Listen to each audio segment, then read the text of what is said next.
Assalamualaikum warahmatullahi wabarakatuh.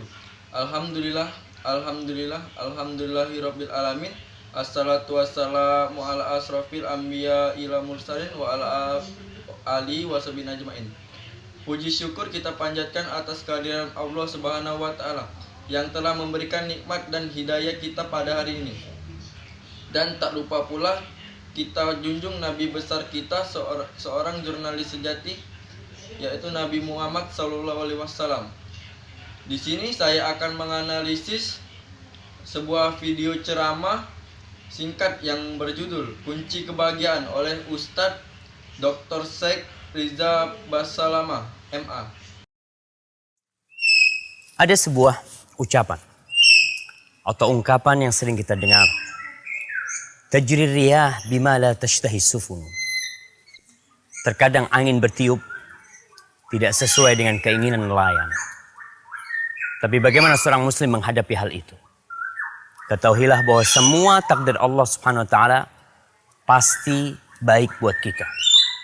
Karena Allah Subhanahu wa taala tidak bertindak melainkan tindakannya berdasarkan ilmu dan hikmah. Apapun yang menimpa kita, apapun yang terjadi dengan keluarga kita, dengan anak-anak kita, dengan usaha kita, katakan qadarullah wa ma syaa fa'al.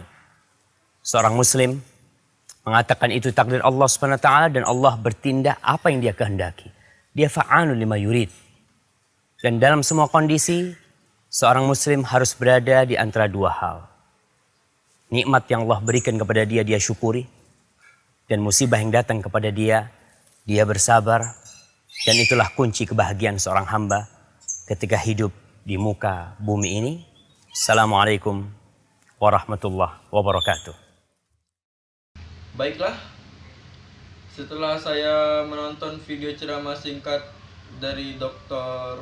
Syafiq, saya dapat menyimpulkan atau menganalisis dari video tersebut bahwasanya setiap komunikasi yang kita sampaikan hendaknya kita persiapkan dengan sungguh-sungguh sehingga bisa memberikan pengaruh kepada pihak yang kita ajak bicara.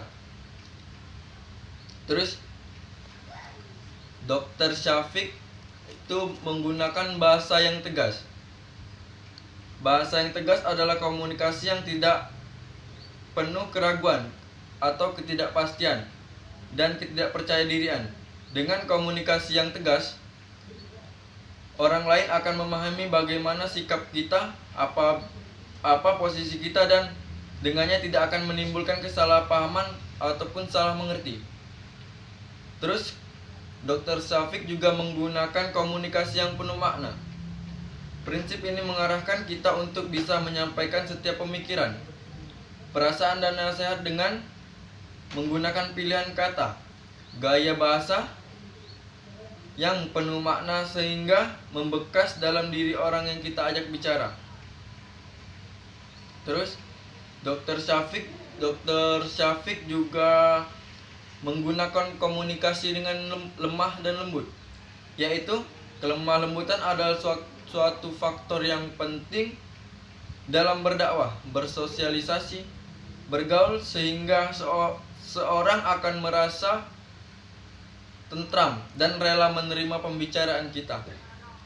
Dan Dr. Syafiq juga menggunakan komunikasi yang penuh nilai kebaikan, yaitu komunikasi yang penuh nilai kebaikan akan menghindarkan kita dari perkataan dusta, keji, ataupun menimbulkan kemudorotan. Dan pada pihak-pihak yang kita ajak bicara dan sebaliknya, kita bisa memberikan banyak manfaat kepada orang lain. Yang terakhir, komunikasi yang mudah dipahami dan dimengerti atau menggunakan Dr. Syafiq menggunakan bahasa yang singkat, padat, dan jelas, yaitu melakukan komunikasi dengan bahasa yang dicerna atau tidak terbelit-belit. Jangan terlalu sering diulang karena menimbulkan kebosanan. Saat berkomunikasi dengan anak, berilah contoh atau setiap perintah atau keinginan agar mudah dicerna. Karena anak biasanya melakukan modeling dari orang tuanya. Baiklah, terima kasih. Saya rasa cukup video ini dari saya, Ridho Kurniawan. Terima kasih. Wassalamualaikum warahmatullahi wabarakatuh.